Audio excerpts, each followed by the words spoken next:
بسم اللہ الرحمن الرحیم۔ السلام علیکم۔ اسلام فل کی یوٹیوب سیریز قرآن سیرت ہدایت میں خوش آمدید۔ آج کی ہماری ویڈیو 18ویں پارے میں موجود اللہ تعالیٰ کے فرامین اور احکامات کو جاننے کے حوالے سے ہے۔ تو آج جن موضوعات پر ہم گفتگو کریں گے وہ مومن کی صفات کے بارے میں بات ہوگی، اسی طرح جنت الفردوس کے وارث کون ہیں اس کو بھی جانیں گے، اور جانیں گے اوپر کے 7 راستے اللہ تعالیٰ نے کون سے بنائے، اسی طرح جانوروں اور چوپایوں میں عبرت ہے اس کو بھی جانیں گے، اور حضرت نوح علیہ السلام کی ان کی قوم سے گفتگو کے بارے میں بھی جانیں گے، اور اسی طرح ایک دوسری قوم ہے اس کے بارے میں بھی جانیں گے، اور اسی طرح حضرت موسیٰ اور حضرت ہارون علیہ السلام کو بھیجنے کے حوالے سے بھی بات کی جائے گی، اور دیکھا جائے گا کہ دین میں فرقہ ڈالنے کے حوالے سے اللہ تعالیٰ نے کیا فرمایا، اسی طرح نیکی میں سبقت کرنے والے کون ہیں اس کو بھی جانیں گے، اور جانیں گے کہ استعداد سے زیادہ مکلف اللہ تعالیٰ نے کسی کو بنایا ہے یا نہیں بنایا، اسی طرح حضور اکرم صلی اللہ علیہ وسلم کس کے ساتھ تشریف لائے یہ بھی جانیں گے، اور حضور اکرم صلی اللہ علیہ وسلم کس طرف بلاتے ہیں اس کو بھی جانیں گے، اور اللہ تعالیٰ نے کان، آنکھ، دل اور زندگی اور موت کے حوالے سے کیا ارشاد فرمایا ان کو بھی جانیں گے، اسی طرح زمین، آسمان اور عرش عظیم کے حوالے سے اللہ نے کیا فرمایا اس کو بھی جانیں گے، اور مزید جانیں گے کہ برائی کو کس طرح سے دفع کیا جائے۔ یوں ہی آج گفتگو ہوگی برزخ کے بارے میں، اور سور پھونکنے کے بعد کیا ہوگا، اسی طرح کفار جہنم میں کیا دعا کریں گے اس کو بھی جانیں گے۔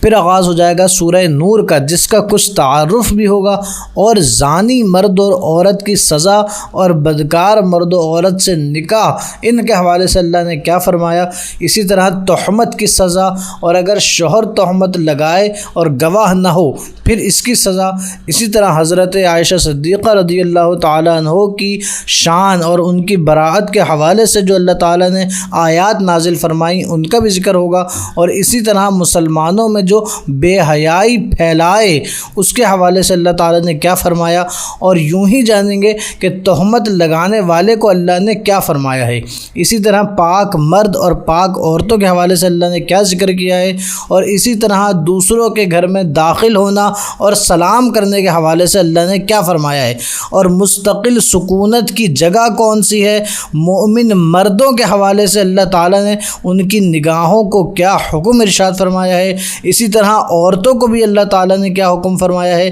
اور اسی طرح نکاح کے ذریعے اللہ تعالیٰ کیا کرتا ہے اس کو بھی جانیں گے، اور تجارت اللہ کی یاد سے غافل نہ کرے اس کے حوالے سے اللہ نے کیا فرمایا ہے، اسی طرح زمین اور آسمان ہر شے کیا کرتی ہے اس کو بھی جانیں گے، ہر جاندار کی تخلیق اللہ نے کس چیز سے فرمائی ہے اس کو بھی جانیں گے، اور حضور اکرم صلی اللہ علیہ وسلم کی اطاعت کرنے والے پر اللہ کا کیا انعام ہوگا اس کو بھی جانیں گے، اور مزید جانیں گے چھوٹے بچوں سے اجازت لینے کے بارے میں اللہ نے کیا ارشاد فرمایا، اسی طرح بالغ بچوں کو اجازت لینی چاہیے یا نہیں اس حوالے سے اللہ کیا فرماتا ہے، اور اسی طرح چند گھروں میں کھانے کی اجازت ہے وہ کون کون سے گھر ہیں اس کو بھی جانیں گے، اور حضور اکرم صلی اللہ علیہ وسلم سے اجازت طلب کرنے کے حوالے سے اللہ نے کیا فرمایا، اور اسی طرح حضور کو بلانے کے بارے میں اللہ نے